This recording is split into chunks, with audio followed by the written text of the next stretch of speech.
We have him down there. We have him. We have him. We have him. Let's see if we can get him in there.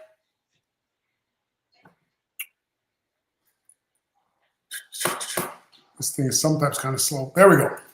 Great. There we go. Hey, how's it going, my brother? Good. How are you doing, man? I am doing good. I'm doing good. You know, I missed you guys last week, but it looks like y'all had a good time with Kayla last week, right? We did. And now we're one short again. We're handicapped again today. We don't have Derek. But yeah, we don't have the fairest in the land with us, you know, so I don't know if people gonna tune in, man, you know, without Derek here. Is that what he's called? That's what I'm calling my brother. I want to lift him up, you know? So what's going on, man? How was your weekend? Oh man, it's been great. You know, I just got back not too long ago from Maine, working with my friends out at Epic Gardening. So, you know, got back from that, you know, been spending some family time because my son, my 6-year-old, man, he missed me the most. So I've been trying to get in as much daddy points as I possibly can. I get it. What about you? Man, I just got back from Mexico yesterday. It was wonderful, as usual. You know, I think I've completed my, I don't want to call it a food forest, but I've completed my selection of fruit trees in Mexico now. So I got a sugar apple, a sapodilla, a soursop, a mango, 3 different coconuts, a citrus tree, an avocado, and a cacao tree, and a guava. Wow, that's quite the setup, dude. I like that. I'll tell you what, I don't have much space. Like, it's like not a big yard. Like, I'm talking like the total property is probably like an 1/8 of an acre, and the house takes up like 90% of it. The pool takes up 10% of it. I've got like barely any room, but we're making it work. We're making it work. But, you know, that's the best thing about permaculture. You know, a lot of people, you know, Derek always gives you a hard time saying you got 300 acres, but it's not about all of those acres. It's about utilizing what space you have available. So I love it, man. It is. And I'll tell you what, people don't realize that they can grow a lot of food on a relatively small space. You don't have to have acres to grow food, especially if you live up north, because like they can grow a ton of food. Like my mom and her friends, they grow food and they're not gardeners. Like they just literally put seeds in the ground in Canada and they come back and harvest like 1 million cucumbers, right? I love it. Yeah. Especially out there in those zones, out in Canada, out in the northern zones. Yeah, there's so much opportunity, you know? Yeah. Ma says soursop goes well with vodka. I have not tried that, but I want to. You know what? It's funny. I have given up drinking. And, you know, and I feel weird when I say that because people think that if you gave up drinking, you had an alcohol problem or something like that, right? Right. And I'm not saying like I would normally drink maybe once a month or once every other month, right? And maybe I'd have 2 drinks or 3 drinks at an occasion or something like that. So there definitely wasn't like a habit. But then I realized, you know, like today I posted a video about longevity spinach. Mm-hmm. And someone in the comments said, well, why don't you cover it up and grow it in a greenhouse? Because all the pesticides and chemicals in the air are going on it. And I'm thinking, like, people are so sort of sensitive to the thought of a trace of pesticide being on their food. Like they are ultra sensitive. They buy products to wash it even harder than water washes it and so on. And yet alcohol is a known carcinogen and they literally drink it right from the source. Like literally, like, you know, they're worried about a trace of a possible carcinogen, but yet they drink a literal carcinogen all the time. And not that I'm anti-alcohol. I'm not gonna say I'm never gonna have a drink again ever. Like if it's an occasion or it's some sort of special drink, then I think I would probably try it.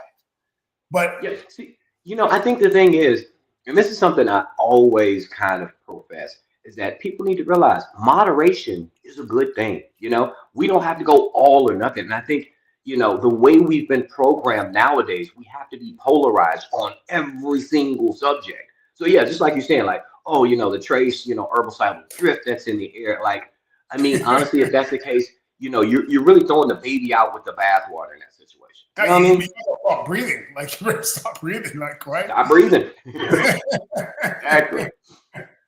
Exactly. No, it's crazy to me, and I feel like with 2 times and especially in the gardening, because I find out I run into a lot of people where they think that if something isn't perfect, then it's terrible, right? Like like the whole like farm raised versus a wild caught salmon. Like people think like well, one is better than the other, so the other one is terrible, right? Like when in reality, even if something is better than the other thing, that doesn't mean the other thing is bad. Yeah, yeah. So, for instance, I love salmon. I'm a pescatarian. So, my wife and I, we like a lot of salmon. And what is the word I'm looking for? Not economically, but sustainably be able to eat salmon.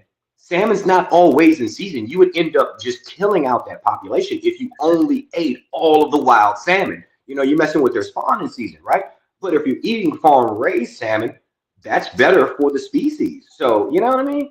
And they've actually done studies on it, and in some cases, farm-raised salmon have less heavy metals, and because they're not going inshore and like going in rivers and stuff like that, they're way off in pens on the middle of the ocean.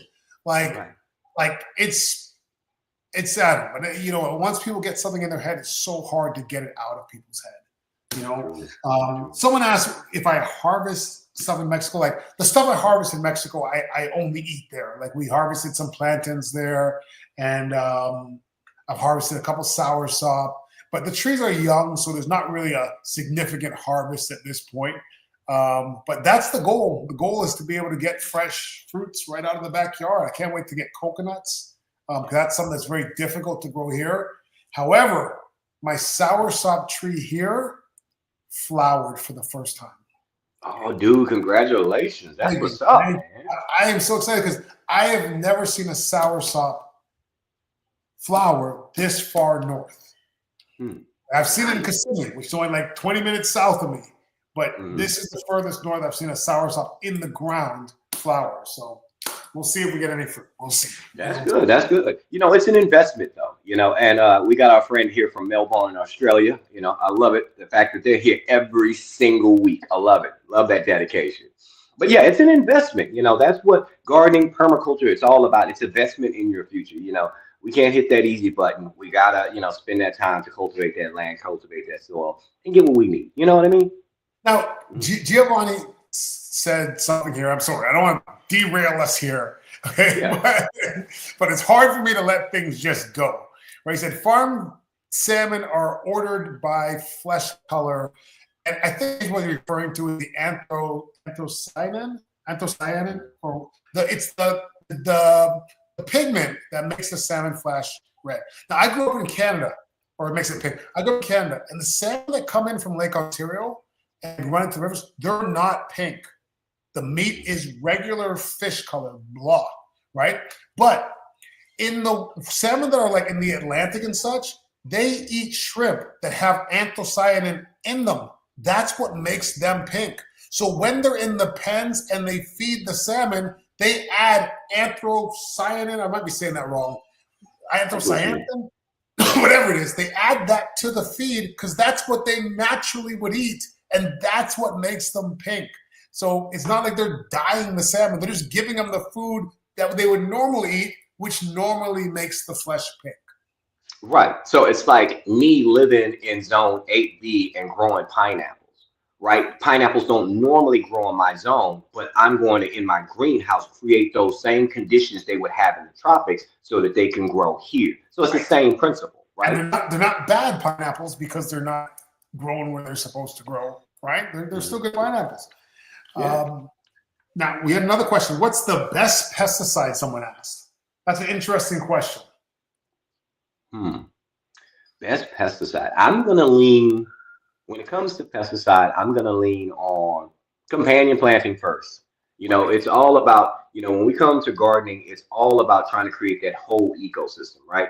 And if you have enough of your pesticide. Now, again, I always say this, companion planting isn't an end all be all. It won't mean you won't have all of your pests gone, in a snap, right?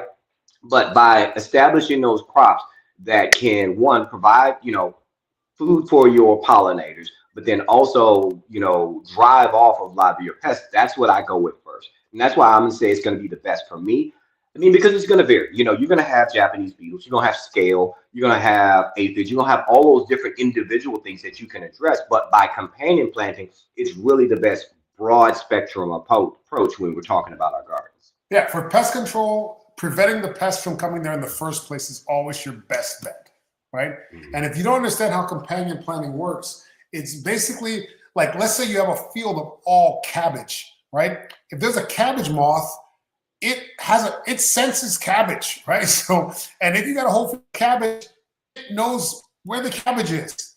But if you have a cabbage, and then you have an onion, and then you have garlic, and then you have rosemary, and then you have thyme, then you have a carrot, it's going to be very difficult for the insects to hone in on your cabbage and find it. Definitely, definitely. So, yeah, I think that's the best approach. I mean, because I don't want to, because I know in the comments we have some people saying BT, we're having neem oil and stuff like that. Those, they don't work for everything. It's very specific on what those work for. So I'm with you, dude. Companion planting first, and then address situations individually. now, when you have a specific problem, though, I'll tell you what. They also become trap crops. Yep, that's great. My thing is, my first line of defense is usually going to be something like neem oil, something very sort of basic and organic and natural. I'll probably start with neem oil, especially if it's something like aphids or something like that. Mm-hmm. Yeah, aphid, neem oil or insecticidal soap, like you said, something organic, Right. something basic. And Yamadias over there said, they on YouTube said that they definitely incorporate a lot of companion planting too. So I'd say like neem oil, insecticidal soap, and then I think like when those things aren't really getting it done, then for me the next thing is probably for like my soft-bodied insects, BT, which is Bacillus thuringiensis.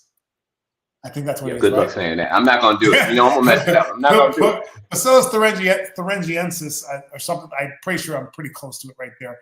And that's basically an actual bacteria that actually just infects the soft-bodied insects and kills them that way.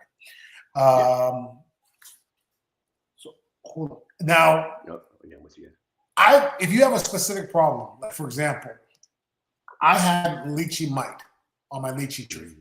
And it's a new problem here, and none of those other things worked. I tried all those other things. So eventually I had to use a sulfur pesticide to actually I had to defoliate the whole tree, spray it down and let it regrow brand new. And it actually worked. Everything's healthy now. But sometimes you get special pests that are, you can't get rid of the thing sometimes organically. So sometimes you have to do something a little bit more. And that's in the comments. Oh, sorry, go ahead. What? No, I said in the comments, somebody said, what about coffee grounds and wood ash? Coffee grounds, not really for a pesticide. It's not really going to do anything for you as far as pests go. And then wood ash, wood ash, again, not really as a pesticide. Wood ash can be used to supply potassium to your soil. But be careful with it, because wood ash is known to drop the pH of your soil. So if you're doing something, you mean raise it. Raise it. That's right. Thank you. I always inverse those two. Yeah, you're raising your pH. You're going more alkaline. So like if you're doing fall crops and you're doing like collard greens or spinach or something like that, or your brassicas, of course, they'll be okay with the higher pHs. But if this is, spring planting and you're doing a lot of your annuals, you don't want to drop, you don't want to raise that pH up too much with that wood ash. So just be careful and maybe even test your soil after the fact. Now we are not keeping everything in line here, but one of the things I wanted to talk about was how we keep our tools healthy and clean. Retain spray. Retain is a lubricant, a disinfectant. So a lot of times I do a lot of grafting, a lot of air layering, and this is great for keeping your tools clean. It's all natural, it's organic, it's got oregano oil, a lot of good things. You get on retainspray.com. You can also get on Amazon, on Walmart.com. And this stuff is amazing. It smells good, keeps your tools clean, and it lubricates them as well. So when you're grafting or you don't want to carry disease from one tree to another, Retain spray. Check it out. And one of the most active ingredients in it, and I love this, is oregano oil. right now I'm nursing a cold, and my wife keeps giving me these shots of oregano oil, which tastes horrible, mind you. But she keeps giving me these shots of oregano oil, and every time she gives me a shot, I'm like, I just need to drink some Retain spray. Yeah, No, you're drinking. don't You're recommend drinking. drinking. I don't do that. No, no, no. But yeah, it's 100% organic, and yeah, or oregano oil. So it's great for your tools. So there was another question here. Someone asked, "What's the easiest tree to grow and maintain?" I think that's kind of zone dependent. In your zone, what do you think is the easiest tree for you to grow and maintain? I'm gonna say mulberry. Mulberry, hands down mulberry, because it's really one of those set it and forget it kind of trees. Once you get it out there, it's drought tolerant, and yeah, it can adapt to the soil conditions. But yeah, once you get it out there, get it established, you're good to go. You know, so yeah, mulberry is going to be my pick. Mulberry is pretty much a weed. Like Basically. yeah, it's just a big woody weed. Yeah, mulberry's pretty good for me. I'm trying to think. My least care tree would probably be, I think, my tamarind tree. Ooh, My tamarind tree, like literally, I have to do nothing to that. That and sapodilla, I think, are very, and they never get any sort of rust or fungal infections or any sort of disease. Like mangoes, from time to time, they'll get the city mold and things like that. But those trees, I don't do anything to it. They never have any problems. So I'd probably go with right. Yeah. Now, with that being said, just to recap for new folks that are here, Andre is from Orlando, and I am in Dallas. So that's our different zones that we're talking about. Now, I will say one caveat when it comes to the mulberry: be careful where you grow it, because with mulberry being almost like a weed, it can tear up some infrastructure, those root systems. So, you know, I just recently on YouTube dropped a video of me planting one of my mulberry trees, and I did it smack dab in the middle of my yard. So it's away from my foundation and away from the street and my driveway, because it'll tear some stuff up.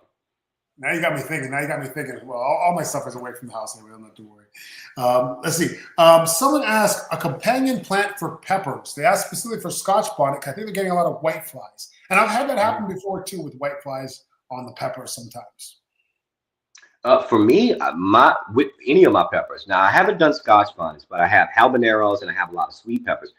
My go-to is going to be basil, like a purple Petra basil or a cinnamon basil. I mean, whenever I'm doing the trifecta, right? This is what I call them. I'm going to do tomatoes, peppers, and then basil's going to be right there. That's how I always plant them, always as a trio. And I haven't had any problems out of my peppers. That's an interesting trio. I like it. So, like, if you had a pepper in a pot, you'd put a basil in with it in a pot. Yeah, just make sure to maybe go up a little bit bigger in your pot size. So, for instance, if you're sitting maybe on a 3-gallon, maybe go up to maybe a 5-gallon, because that basil, that root structure, that basil can get it's very fibrous root stock. Mm-hmm. So, yeah, and you should be fine. That's interesting. I like that. I like that a lot. I have some peppers in pots at my office outside. I think I'm going to go ahead and I'm going to up pot them and bring them in for the winter. And I think I'm going to actually put some basil in there with them. Thank you very much. You got it. You got it. And if I had my purple Petra, there we go. Look, I got my purple Petra seeds here. Look at that. Purple Petra. That's a pepper too. Well, it's not. This is a purple Petra is a basil. It's a basil. And it smells like hints of like licorice and clove when you're walking past your garden. So it smells real good. Tastes good too. So Just Jenny asked, what about fungus on a fruit tree? It killed one and didn't take long either. Wow. Yeah, so you can go, well, it depends on how soon you catch it. If you have a fungus outbreak, and if it's like, let's say it's something like a powdery white mildew, it just starts off real light. I mean, you can make a fungicide, a mild fungicide right there at home by using like 1 teaspoon of baking soda mixed with some warm water, maybe just like a drop or 2 of Dawn dish soap. And that'll make a nice, easy fungicide that you can spray right onto the leaves. But if it's full-blown outbreak, you might have to go with something that's copper-based, like a copper fungicide or something like that, to really, if it's really taking over, the mild stuff won't work. Yeah, and it's weird because I'd love to know what kind of tree that is, because I feel like trees rarely succumb just to a fungal infection. Like I feel like fungal infections on most of my trees are usually a nuisance more than sort of like a tree ender. And I feel like maybe the fungal infections might be opportunistic, and the tree might have been on its way out, and the fungus just sort of said, "Hey, I'm gonna come along for this ride." Well, it depends on the area too, because there's a member of our community. I can't remember her name at the moment, but she's in North Carolina, and she had some peach trees that were getting hit with a pretty intense fungal outbreak last season. And I want to say that it was from the other trees that were in her area. It was spreading the fungus to her trees. I can't remember what fungus it was, but we had a conversation about a year ago. I would say with peach trees, I agree with you on that because peach trees kind of tend to have that sort of like, I don't know, like they get the holes in them and then the sap starts coming out and then yeah. Yeah. Yeah. So, again, in those situations, I would go with something that's copper based. I mean, now a lot of people will say, no chemicals. But I mean, and realistically, if you're buying peaches at the grocery store, those same peach trees have been hit with those same kind of copper-based fungicides because they're so copper is natural. It is a naturally occurring element. It is all natural. No one made copper. Yep. I use wood ash for pear and cherry slug. I can understand it. Textural. Yeah, texture-based. I could see that working for like your slugs and so forth. That makes sense. Your mollusks. Yeah. It's also on Amazon now. Retain is also on Amazon. Just so you guys know. Just so you know. Let's see. Nice. No problem, Just Jenny. Yes, don't drink Retain, she said. No. All right, someone said we need to boycott Walmart and Amazon. I tell you what, I am in your corner. I kind of feel that way too. For the most part. I am a light boycotter. I am not I feel like pretty much everything I do, I don't feel like I go in like 2 feet. I'm always like, 1.5 feet into everything. So yeah, about 1.5 feet into that whole world too. For me, the mangoes in Tampa. Yeah, mangoes are pretty self-sufficient trees. I found occasionally that they do get some sooty mold. But other than that, they're pretty self-sufficient. Yeah. And now sooty mold is one that you could probably hit with a mild fungicide and be okay with too. Yeah. Like that recipe I gave you earlier. And a lot of times the trees will grow out of sooty mold too. Like most of my trees, I just ignore it when it happens and they just kind of grow out of it. Uh-oh, you got a sauce fan there. Speaking of the sauce, you know what? Jacques Bayless says, I buy your hot sauce off of Amazon. It is not a hot sauce. Andre, what is it? It is a pepper sauce. Now, the difference between a pepper sauce and a hot sauce is a hot sauce is just vinegar, cayenne pepper and salt. This got 8 different fruits and vegetables. And right now, we have buy 2, get 2 free on the website at andrethefarmer.com. You can also get it on Amazon, but Amazon is not buy 2, get 2 free. On the website, andrethefarmer.com, it's buy 2, get 2 free. I guarantee you're going to love it. It's absolutely delicious. You know what? And we got the holiday season come up. It makes a great stocking stuffer for the family. So take advantage of that buy 2, get 2 free. That's a great deal. Stock up for the family. We've never done that before. We've done buy 1, get 1 free or buy 2, get 1 free. We've never done buy 2, get 2 free. So, yeah. You know what? Speaking of mulberry trees, I'm a little embarrassed to say, but I have a mulberry tree that is almost dead. And it was my first mulberry tree ever. It is a ever-bearing mulberry tree. And it's funny because I feel like I was in Florida for a good 10, 15 years before I even knew mulberry trees could grow down here. Because I grew up with mulberry trees in Canada. And I always thought that was a northern tree. And I never saw one down here until now I realize there's like 50 different varieties of mulberries you can get down here. So now I've got the Pakistani mulberry, the Shangri-La mulberry, and my everbearing mulberry. My everbearing mulberry, it's always seemed to have struggled, and it doesn't get a lot of sun. It's also acting as a trellis for a dragon fruit, so it's leaning to the side. It's on its way out. It's on its way out, but I find that it really produces very small mulberries anyway. So I'm kind of okay. Well, it's funny because speaking of mulberries and speaking of the Shangri-La, right? So, I'm jealous of you having that Shangri-La because I really want to try it. But I was, when I was out in Maine, and I was talking with Jacques from Epic Gardening, Jacques from Jacques in the Garden, and we were talking about mulberries. He has a Shangri-La, and he said he can't stand it. It's too sweet. Too He said sweet. it's just he said it's just too much sugar. It's like, it's like you're just biting into sugar. He was like, I can't tell. He was like, the birds love it though. But yeah, he said doesn't care for it. I'm like, wow, I've never tasted, so I have no opinion of it. But you say you love it though, right? Yeah. There's not a lot of fruits that I think are too sweet, but yeah, and then they're big too. They're big like a Pakistani. They're Yeah. really good. They're really good. I like them. Nice. Let me see.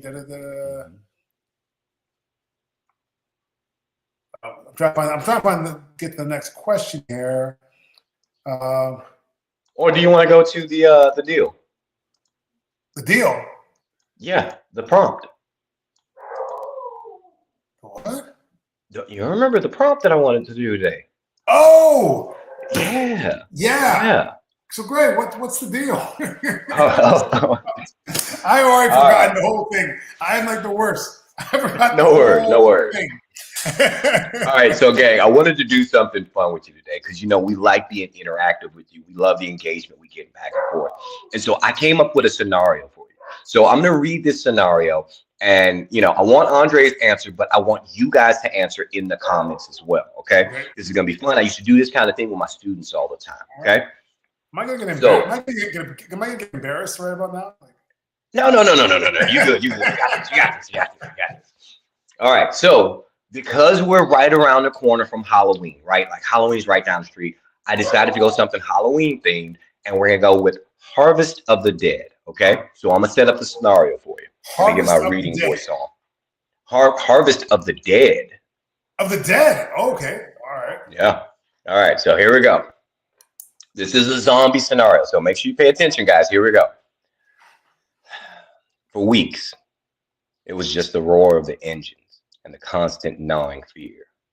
The world had ended, not with a bang, but with a groan. We were mobile, a caravan of 12 souls, always watching the rear view for the next horde. The fuel was starting to run low, and so were we. But then we found it, tucked away in the pines of North rural Louisiana, a sanctuary, a 1-acre farm hidden by trees and protected by 12-foot walls of solid concrete. We drove our vehicles inside, the engines falling silent for the first time in what felt like a lifetime. We have a well with fresh water, clean water. We have a roof over our head, and we have land, fertile black soil waiting. We scouted the perimeter and we saw some white-tailed dove. We found some white-tailed deer moving through the tree lines, a promise of future meat, of hides, of sustenance. And in the barn, we found our future, not in a gun or in a can of fuel, but in a dusty wooden box, a cache of seeds, a chance to stop running and start building, to turn this fortified outpost into a home. But we can't plan it all, not at first. We have to be strategic. We have to think about survival, about calories, about nutrition, and about the long, hard winter that we know is coming. So the question I put to you today, what are the 3 seeds that we commit to the soil? What are the 3 crops that will give our community of 12 the best possible chance to not only survive, but to thrive? So on this 1-acre farm, that's your setup there, okay? You got a 1-acre farm that you've come across. It's fortified, so you don't have to worry about the zombies coming. You have white-tailed deer out there, and I put that in there specifically for you, my friend, from a carnivore that like to have some meat. But you have 3 crops that you can grow in this box. What is in this cache of seeds? What are the 3 seeds that you are going to use to survive and have your community thrive? And this is for everyone. I want Andre to answer first, but everybody, think about your answers. I've got 2 that I know I would grow. You got 2. Okay. Because we have to think about calories. We have to think about, nutrition. And we're in Louisiana, so we got this black fertile soil. So we don't have to worry about adding any additives to it. This soil is ready to go. But what 3 seeds is in your box? What's going to allow you to thrive? And Okay. then give me your why too. You got to give a why. You can't just say, "Oh, I'm gonna do this, this, and this." No, you got to say why. Hey, we were putting the answers Mhm. in the comment. All right, but I'm going to tell you, my first thought was squash, Mhm. right? Just because you can keep it, it can last you all through the whole winter. It stores very well, calorie dense squash. Mhm. Second one is going to be sweet potato. Mm. All right, sweet potato because you can eat the leaves and you can get sweet potatoes as well. Yeah. And it's self-seeding basically. There'll be more coming back next year. And the third one is going to be beans because beans are quick and easy. You got to turn over real fast, and beans are just a great fruit to eat. So I think those are the three that I would grow, and I would definitely be eating a lot of venison. I think those are A lot of venison, and I like your answers. That's good because you thought about it. You thought about the fact of being able to reseed and replenish your stocks because we said northern rural Louisiana, so that zone is closer to mine. It's going to be 8B. So a winter is coming, so that's good. You can get some crops and harvest and get some seeds and keep the cycle going. I like it. yeah. And I also feel like like those are bulk foods that you can get you a lot of calories, and you can also get a decent amount of protein from the beans. So even if you don't have a whole lot of luck with animals, I think that that's pretty good. Let's see what some of the comments. Let's see what some of the people said here. Yeah. Well, I want to take one. Let me grab one from YouTube real quick, and then you grab the next one because Compost Hog says, wondering about what vegetables might you recommend for growing protein. Now, it's not on topic, but I'm gonna make it be on topic. They say that they are living in Dallas. So I'm gonna say the first one you mentioned, beans. That's a great one for protein. It's a great source of protein. Being a pescatarian, I eat a lot of beans in this house. It is that magical fruit that makes you toot, But we eat a lot of beans over here, so that's a great one for protein. So yeah, all right, you go for the next one. Okay, now Kiki said corn, potatoes, and sugar cane. I don't know how much value sugar cane is going to have. Other than sort of like a candy snack sort of thing. Like, I'm not sure that's helping you survive necessarily. But no. I'm going to help them out because I think I know where they're going with this. Because sugarcane, yes, you can get the sugar, but you can also use that sugar for fermentation purposes and make alcohol. And I'm not talking about for consumption. I'm talking about for medical purposes, right?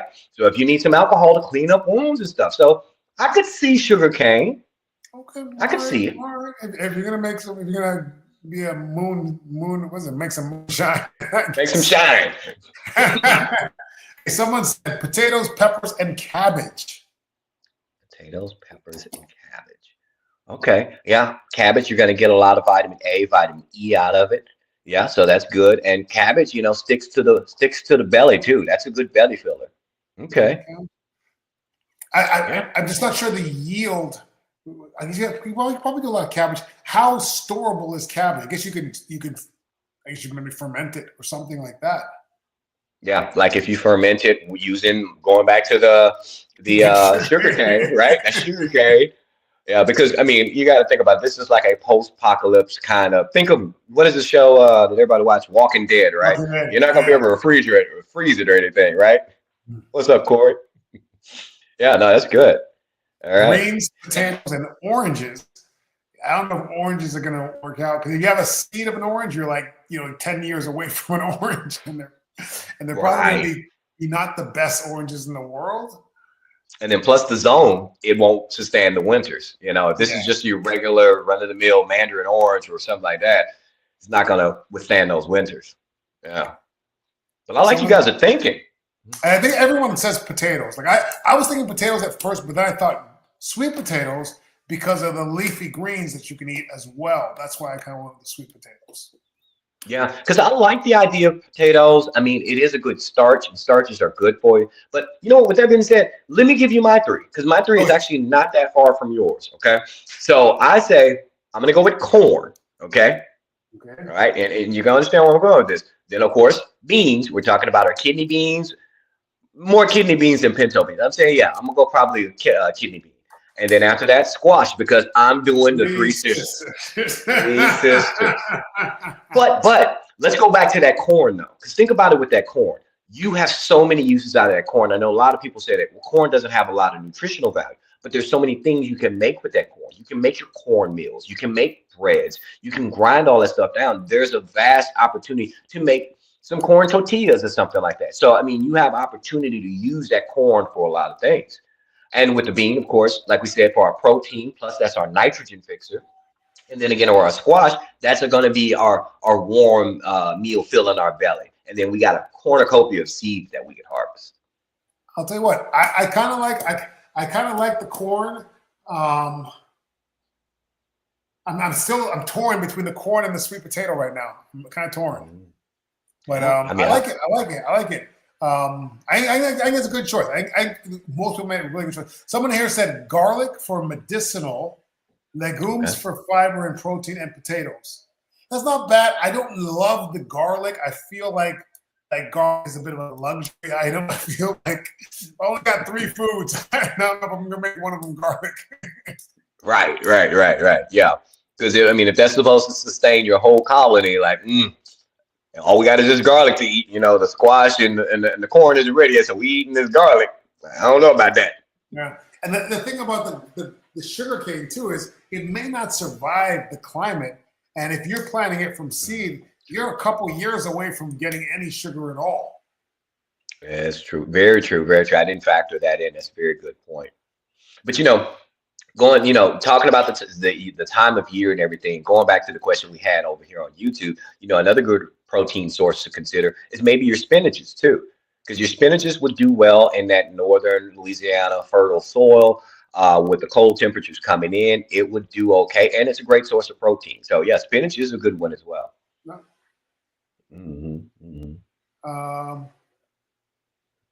What's PCOS? PCO. Is that supposed to be? I'm not sure. Said I have PCOS, so it's to keep me from going into diabetic coma. Okay, she needs a sugar. Okay, I get it. Gotcha. I get it. Makes sense. Okay, yeah. You're taking consideration some of your health concerns. No, we understand that. That makes sense. But the fact that you thought that out, yeah, nice. Okay. Also, pumpkin, you can eat the leaves as well. Apparently, I didn't know you could eat the pumpkin leaves. True. Yeah. I didn't eat the flowers. Yeah, I'm not a big fan of pumpkin. I know this is. With Halloween right around the corner, it's sacrilegious to say it, but I am not a big pumpkin guy. We'll carve some up and stuff like that, but I am not a fan of pumpkin pie. Give me sweet potato pie all day long. I'll tell you what, though. When I was in Dominica, we had pumpkin soup. Unfreaking believable. I've never liked pumpkin. I've never even tried pumpkin soup because it looks gross. But I had it in Dominica. 2 different places or 3 different places, I can't remember, and it was amazing every single time. Yeah. Also, potato greens. I think they mean sweet potato greens. I hope they don't mean regular potato greens. Right. All right. And our friend on YouTube, Lamadea, says Three Sister Gardens is not just nutrition packed; they also store well and work well together and save space. Yeah, that's why Three Sisters work so well. You're absolutely right. Because if we got this zombie apocalypse scenario going on outside, you don't have to worry about trying to figure out where you're going to be storing all this stuff. You can keep your community, kind of together.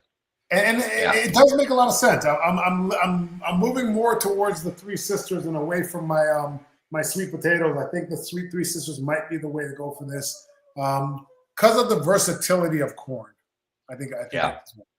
Dandelion wheat is medicinal as well. Yeah. I've come to realize from gardening that pretty much every single plant is medicinal for something. Like I can't think of a single fruit tree that has a leaf that's not medicinal for something. Yeah. And one of these days when I find that magical thing called time, I think I might actually start taking some class on herbalism to know more about those different herbs and such and which things are medicinal. Because a lot of people ask me about that stuff, but I'm like, hey, I'm a gardener. I can tell you how to grow some stuff. But I don't know nutritionally what's good for you. But it's starting to pique the interest and starting to make those wheels turn. Maybe that's another notch in the belt I need to add, because you're right, dandelion weed. There's so many different variations out there of something right there in the ground that's available for you. Now, I am mildly interested, but I feel like too often people get, it's kind of one of those situations where a little bit of knowledge can be dangerous. Oh, and yeah. I feel like a lot of times people get into the danger zone with a lot of these herbal things and remedies as well. So I'm always a little skeptical.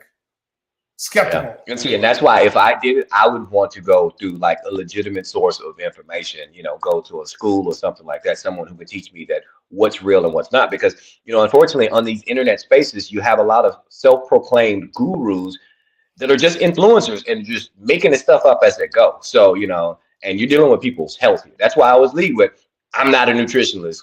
Seek your medical professional. Paul Lean says, what seed and to sow, I guess, now in Orlando?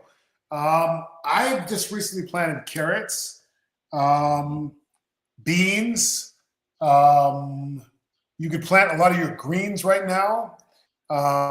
Pretty much all of your brassicas, your cabbage, your broccoli, your cauliflower, all of those things you can start planting right now. Even tomatoes you can plant this time of year here in Florida. You can still do tomatoes now, huh?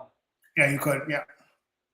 Like it might be at the point now where you probably want to get starts just so you can have your tomatoes producing before it gets too cold. But we're still probably a good, it doesn't really get cold here till December. So with that being said, since it doesn't really get cold. So do your mosquitoes ever actually die off?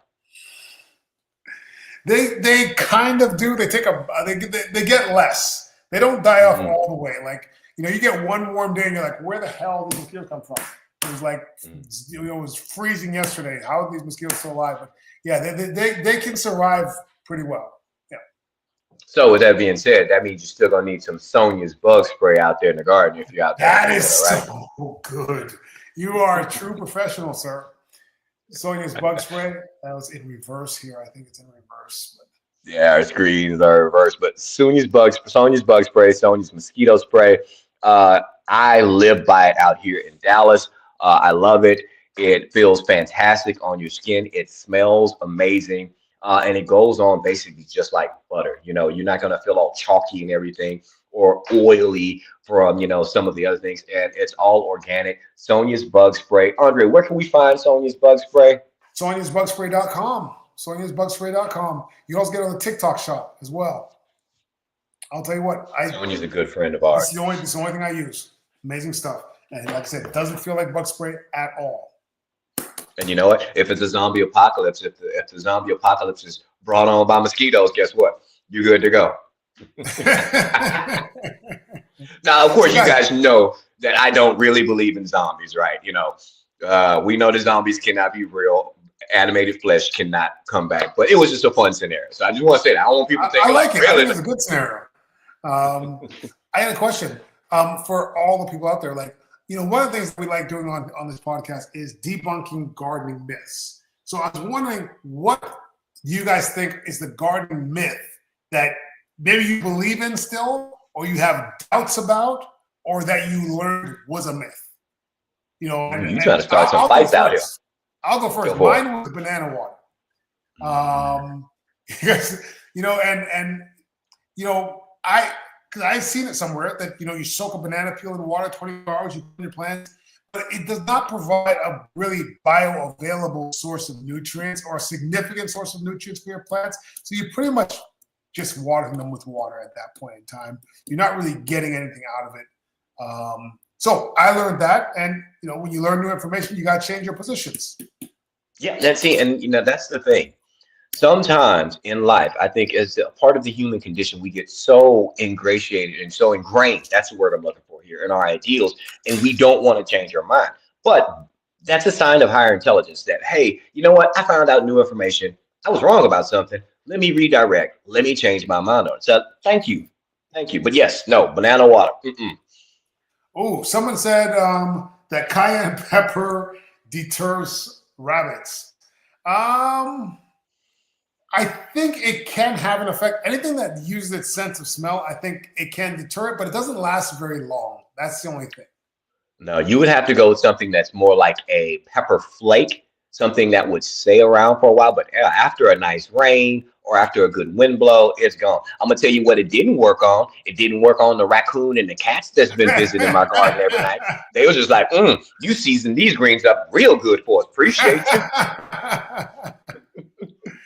All right, here's one. Is rainwater a thing?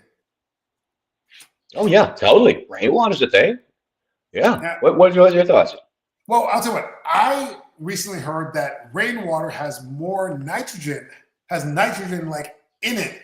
I guess not in its actual, it's still H2O, but there's nitrogen trapped, I guess, from the atmosphere when rain falls, and it also kind of almost fertilizes your plants from the rainwater. Yeah. And then another great thing about it is that rainwater. Now, of course, this depends on your area because I had a lot of folks debate me on it. It depends on your area and what you're around. But for the most part, rainwater is going to be naturally a little bit more acidic than your tap water. Your tap water has calcium deposits and things like that in it. So it's going to be more alkaline. And most of the things that we're going to grow is going to actually prefer something slightly acidic. So it's actually good for your crops too. I harvest a lot of rainwater out here. Lamadeus made a great point. When we're talking about medicinal plants, like just because something comes from a plant does not mean that it's not a chemical. It does not mean that it doesn't have side effects. It does not mean that it doesn't have drug interactions. So be careful if you're on other medications and such when you start taking plant-based, remedies or herbal medicines or herbal remedies, because these things still are chemicals. The only way that anything interacts with your body in any way at all is by chemical reaction, right? So the same way you get a drug from a pharmaceutical, you get it from a plant.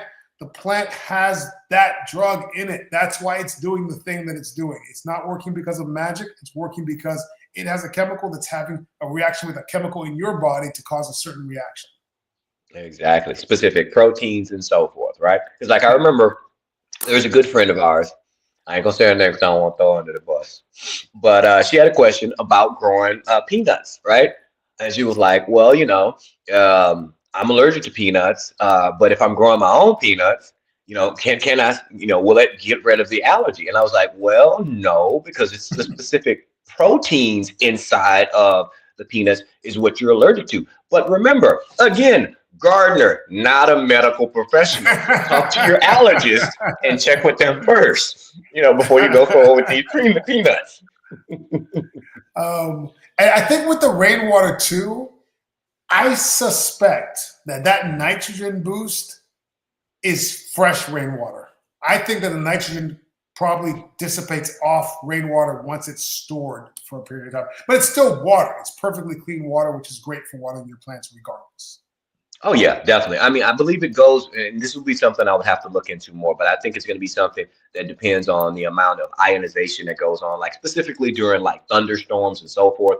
But that's not going to be something that's always going to be present there. But yeah, rainwater is still a great source, especially once it's clean and everything and been filtered out and so forth. Now, I don't recommend drinking it because you don't know what other aggregates or so forth are in there. For instance, if like for my system, my rainwater system comes off of my roof. My roof is a regular tile roof that has aggregate on there, and some of that can get down in the water. So, it's not potable, but it's definitely good enough for the plants. Yeah. How do you deter groundhogs and feral cats out of your garden? I'm trying to attract feral cats right now because I want some squirrel patrol going on in there because they are tearing up all of my squash. Like as soon as it gets golf ball size, they are tearing it up. If I had some cats back there, I think that would be some protection. I might put out some cat bowls or something like that. I don't know. Try to get some back there. Now, see, I had this advice given to me from someone on Facebook.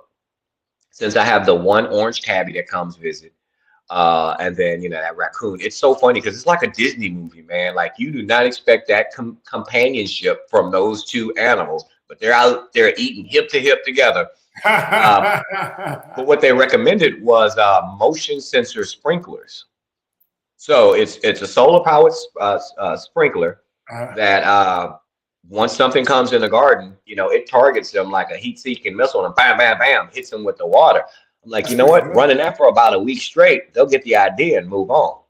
I might have to try that. You're still planting squash. Actually, no, I didn't plant this squash. The squash was a volunteer, and it came up and it started producing all these little squash. But they get this big, and then they're gone. Squirrel eats them. It's Oh, and you frustrating. know what? The follow up to that question, because they had a question about groundhogs too.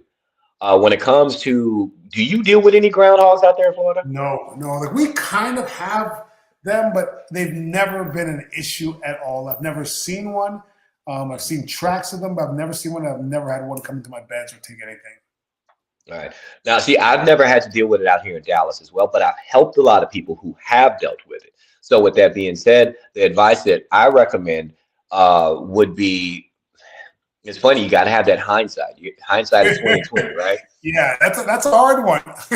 So you would have to actually put down what is it, hardware cloth before you would put your beds down, or some kind of mechanical contraption to stop them from being able to come into your garden. So if you put down like a hardware mesh down into the soil first, going about a good 2 to 3 feet down, so you can stop those groundhogs, voles, moles, all those different things that would come up through your soil. That would create a barrier that would keep them out. And then just like with chickens, like let's say you have a chicken coop, right? When you build a chicken coop, you also put that kind of metal down around the coop to stop any predators from crawling, kind of scurrying in and digging up underneath it. I would do the same thing with my garden so that I'm about 2 or 3 feet out further than where say I have a 4x6, right? So if I have that 4x6 garden, I'm going to go maybe 3 feet further than that just so I can make sure that they can't dig anywhere around it. But again, you have to have that foresight, that knowledge ahead of time that you're going to have this problem. Yeah, that's the before. Once you're in the during, what do you do when you're in the during? Like you already got your bed set up, but now you got this problem.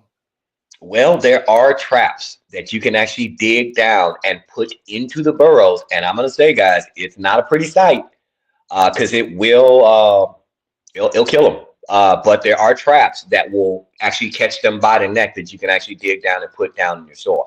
I don't know exactly how much those traps cost, but they do exist. So if it's really bad, I mean, you may want to look into the traps because honestly, there would be no amount of companion planting that you could really do to try to keep these guys out because they're coming from underneath.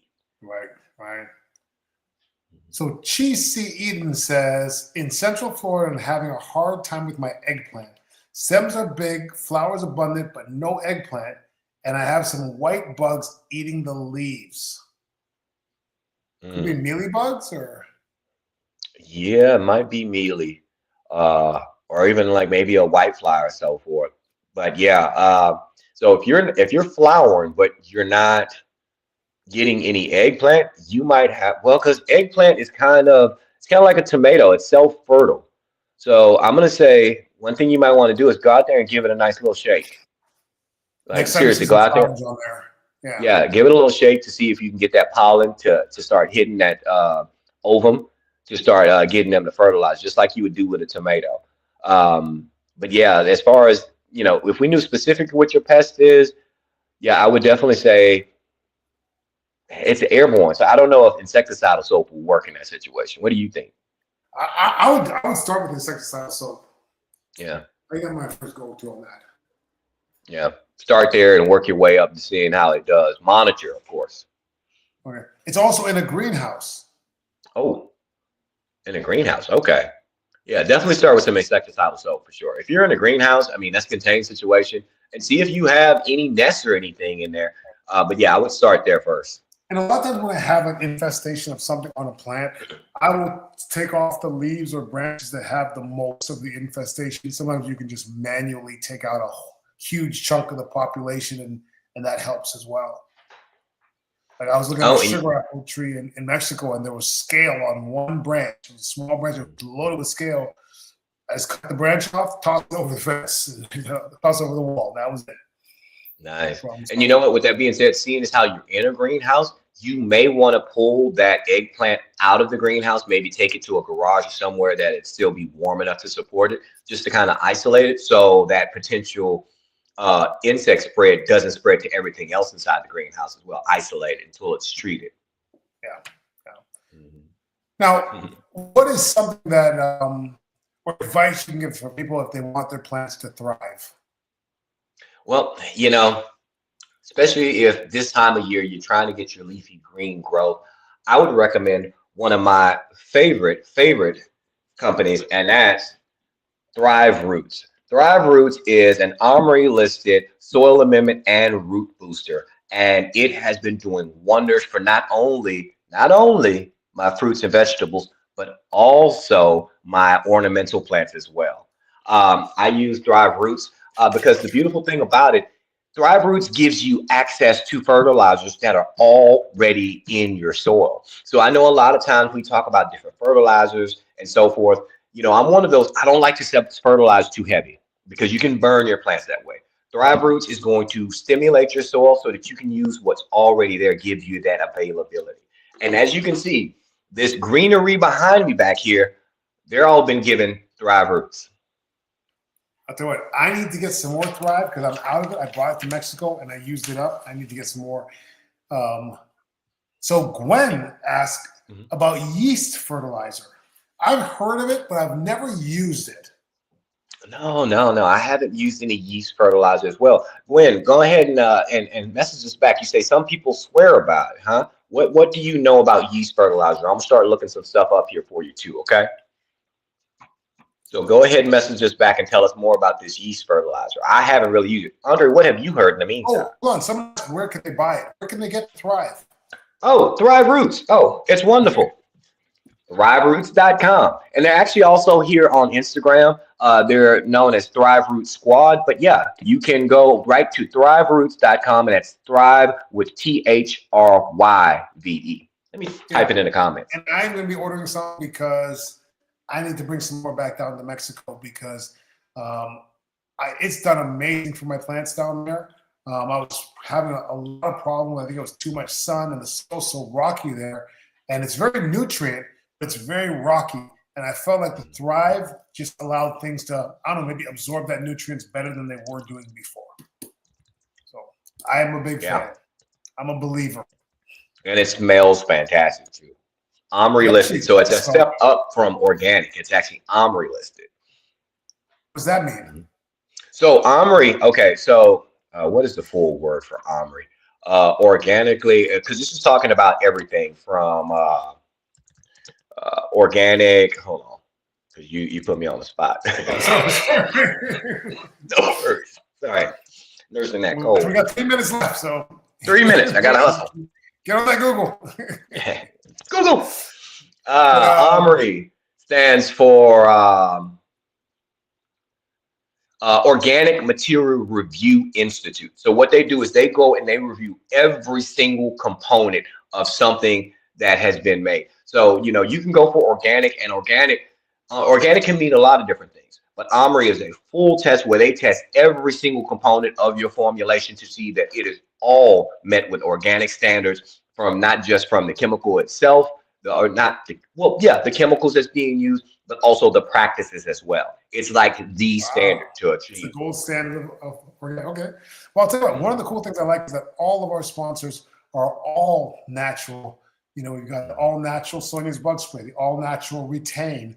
We've got the all natural sweet and spicy pepper sauce, and we've got the all natural Thrive. So and we didn't specifically look for sponsors that were all natural. It just happened that way. I don't know if we're just very natural guys or something like that, but it kind of fell in our lap that way. But guys, that is pretty much the end of the show today, guys. Enjoy that, like button, subscribe, share. The replay is going to be, the whole show will be on my YouTube page and on my Instagram page as well. I think it's gonna be on Gray's as well. So it'll be on all of our pages. Usually Derek is here as well, the chocolate botanist. He will be back here next week, but the show time going forward is Tuesdays at 7 p.m. A little bit earlier was before, and a different day. But thank you guys for watching. Really appreciate it. Gray, did I say? Yeah. Also, as far as that yeast fertilizer, we will cover that topic next week. We will talk about it more. If you have ideas for things you want to talk to us about next week, you let us know in the comments, and we will definitely oblige you. Love hanging out with you guys as always. All right, guys. Thank you, guys. Take care. Have a great week. Bye, guys. Bye-bye.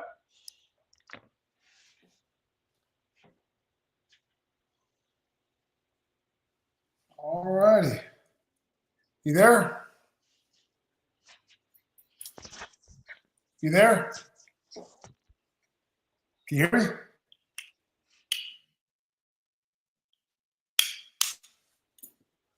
All right, we're still streaming live here on YouTube. We just need to end this live here. Yeah, we're still live here. How do you end it?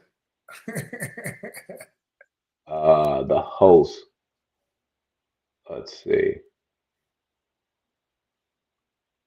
We need Derek to end it? Yeah, we need Derek to end it. So you guys on YouTube are getting to hang out with us just a little bit longer. You guys can see it because get the behind the scenes of what goes on after the show. Because after the show, I have the podcast here, and basically what I do is that I try to find a picture where both of us don't look crazy at the same time. That was pretty funny. What do you think about that? That was a good one. I like it. Yeah, what do you guys think? You like that one? All right, we're gonna do that one, and that was episode 20.